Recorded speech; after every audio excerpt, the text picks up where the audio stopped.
Breaking news. Detroit Lions traded for Denzel Mims of the New York Jets. They swapped their 6th-round pick for both Denzel Mims and a 7th-round pick. Yes. However, there's more. Yep. I forget the word I wanted to use for it. I don't know. But if he doesn't make the roster, yes, then it doesn't matter. And they keep their 6th-round pick. If he doesn't make their final camp cuts. They got him for free, Spin. Free ball. They got him for free. I wish I had some fake shit to say to pretend to be mad about with this trade, but there's nothing. Yeah. There's nothing. This is a good trade. This is a Brad Holmes trade. This is a type of competent trade we typically used to never see out of the Detroit Lions franchise. And now here we go, Brad Holmes grabbing a former 2nd-round pick who ran a subpar 4.3 almost. Sitting at 6'3", 6'4". He's 6'3". He ran a 4.38. He's got a 39-inch vertical. Like, the guy is a specimen. Mostly all of his grades during the combine graded out as elite for the position. So this is a guy that has a lot of potential as a player. He was a former 2nd-round pick out of Baylor, and you got him for the free ball. You got him for free. He's gonna, he's gonna try to make a name for himself. He's on a contract year, so he's gonna want to go out there and show people that he can actually be something in the NFL. And I'm excited for it. Now you have that's just another freak of nature, a ton more speed to put on the outside, a big guy. He's more than likely going to be your X until J-Mo comes back. I saw people I posted that, and I was like, can you imagine Week 7, Jameson Williams and Denzel Mims on the outside, Sam Laporta and Amon-Ra St. Brown over the middle, and Jahmyr Gibbs out of the backfield. Like, that's going to be nasty. And people were like, if you think he's getting snaps over Josh Reynolds and Marvin Jones Jr., you're high. So, come on. All due respect, those aren't, these big name guys that should immediately be getting snaps over him or should be ushered in just because they're already here. Like, would you rather have Marvin Jones Jr. out there or a guy that's 6'3" with a 4.3? Like, yeah, I mean, you can't point to the fact that he hasn't really done much in his short career. Zach Wilson. It's only been 2 years, but there you go.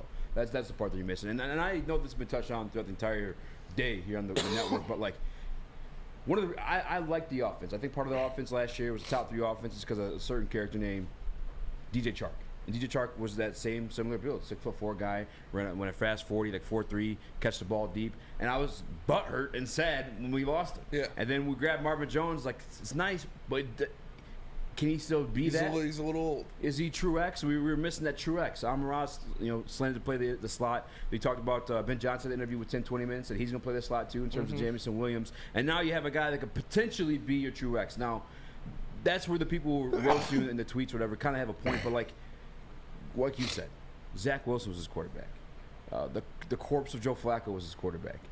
Freaking Mark Watt. Yeah. Mark Lightning. Watt Lightning. Was his quarterback. Not only is Jared Goff an upgrade over every single one of those names, outside of playoff Joe Flacco, we also have Ben Johnson. Yes. You mentioned, the people in your tweets mentioned, he's not going to get snaps over Josh Reynolds. He's not going to get snaps over Khalif Raymond. Who did they get snaps over before Ben Johnson? Yeah.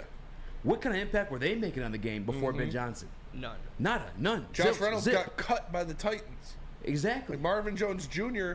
was in the bottom of the depth chart for the Jags. And then Ben Johnson said, come here, little bit, come here. I could just suckle at the teat of Ben Johnson. Yeah, a little bit of 700 yards, 4 touchdowns. Yeah. Oh, emoji that. Emoji of breastfeeding. Wait. Which am I the baby or am I the? You're the baby. You're the baby. Sure. Okay. Milk, please. Nonetheless, Ben Johnson made a career, a spot in this offense for these guys that were getting passed around the league just for utility roles. I mean, Khalif Raymond was kind of strictly just a special teams guy. You get a guy who was a former 2nd-round pick, 59th overall in 2020 draft. I feel like Ben could make something for him. And the only reason he was getting tossed away by the Jets was because Aaron Rodgers and his list of demands. You have to sign Allen Lazard. Yeah. You have to bring in Randall Cobb. He was getting a little mouthy last year. Yeah. When Zach Wilson was garbage. I would too. Is that a concern, though? No. Him being a little mouthy? No. Because now he's got no excuse. He's got to go out there and produce. If he doesn't, it's on him. And from what I was reading too, what I was hearing, there was mutual interest between the two. I'm talking about the Detroit Lions and Denzel Mims. dating back to like last year when you wanted to trade and saw Detroit like on the up and up. But Mm-hmm. like, yeah, that's what I'm looking at. The potential of what this guy was supposed to be, alongside Ben Johnson. And he hates Philadelphia, so Does he? it's plus.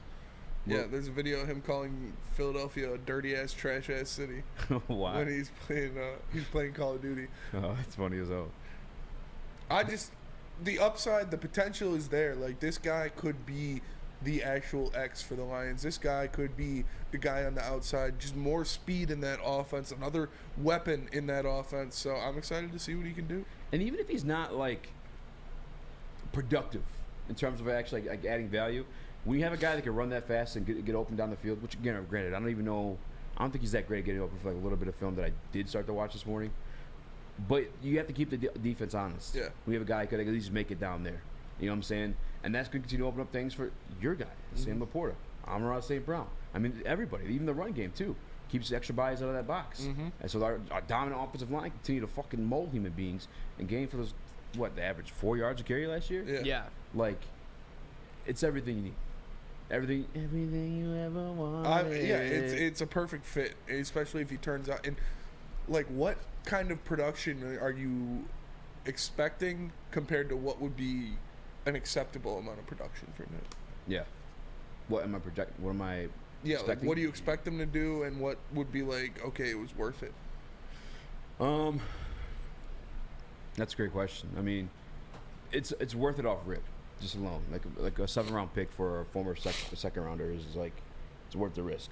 7th-round pick is you're kind of throwaway picks. You take kickers, punters, shit like that at that point in the draft. But expectations, if he makes a team, I'm not saying nothing crazy. I'm saying like 400 yards, maybe 2 touchdowns, and like gimmicky type of situations because people forget he's even a human being and alive because he's been kind of irrelevant in the NFL to this point, and he takes advantage of that. Like those type of situations. Because even like once J-Mo comes back, I don't know how often we're going to see Denzel Mims on the field. But there's a conversation too. Like last year, think about one of the hottest things coming out of training camp that you and I discussed was like, what receivers are making this team? Yeah. Pretty stacked. You just add another name that you traded assets for, so I don't think they're going to give up on it too quickly. No, I'm pretty confident he's going to make the team. Yeah. I mean, it came along with another move too. I had a training camp. Bagley released after signing a deal with us, but then I saw something too, where the type of veteran contract that he was on, he's not available to waivers, so Detroit Lions can still pick him up. They could still bring him back, possibly. Bro, when has this franchise ever been operated this way? I don't know. We're learning like new rules. Like, Yeah. that's how you know like somebody's doing something right. They're, You know what I'm saying? they're Like, finessing their way around players and making deals to, we'll take this guy, but if he doesn't make the roster, we get our pick back. bro. So he's giving to us for nothing. Meanwhile, we're just sitting here like, you can do that? Yeah. Yeah. What if they cut him to get their pick back and then re-sign him? That'd be fucking brilliant. That'd There's be got to wild. be some type of stipulation around that. Because if that happens, that right there, Yeah. that is a savage ass. That move. would be a savage That move. would be fucking insane. Because it could also have the conversation with Mims too, like, yeah, we like the way you fit in these soft. I mean, you saw that the breakups went during Hard Knocks last year. Yeah. Everybody was still kind of like, I respect your decision. You've been honest with me, or maybe to save face for like a later opportunity, or I don't know if that. Like, no, they don't always go that way. Mhm. Sometimes guys seem more hurt, but they seem pretty up-spirited about it. Like, They're straight. not going to do that anymore. What do you mean? They're not showing the cut scenes. Oh, I know for the Jets, yeah, How whack. it is whack. That's whack as hell. Like, why else am I going to watch Hard Knocks? But I'm I saying, want to see grown men cry. That's why I turn on Hard Knocks. yum It's- yum. Yum, yum. Tears, yum, yum. Just to see these guys fucking cry. But, Parker, what you about to say? But like, I mean, imagine if he does like pan out, and you have him in the starting 3 with Amon-Ra, J-Mo, and sometimes have Denzel Man. Mims up there. You got 2 speed demons. Yeah. I mean, what was his 40 time? Like 4.4. 4-3. Yeah, 4.3. that's insane. Yeah. And then you just got 2 guys that are just go. You could have 2 guys running on streaks. Jared Goff now has options instead of just dumping it off to Amon-Ra every time. Yeah. 4.38 was a 40-yard dash. It's just Senior he's an split was athlete. 1.54. He is. He's a freak athlete. Speed grade was elite. Yeah. His overall relative athletic score, the RAS, Yeah, a lot of people love to live and die by it, was a 9.7. Yep. There he is, Denzel Mims. Everything's elite except for his Short short weight. shuttle. Yeah. His weight. And his bench press. Fat We bitch. gotta No, I'm just kidding. No, it's really great.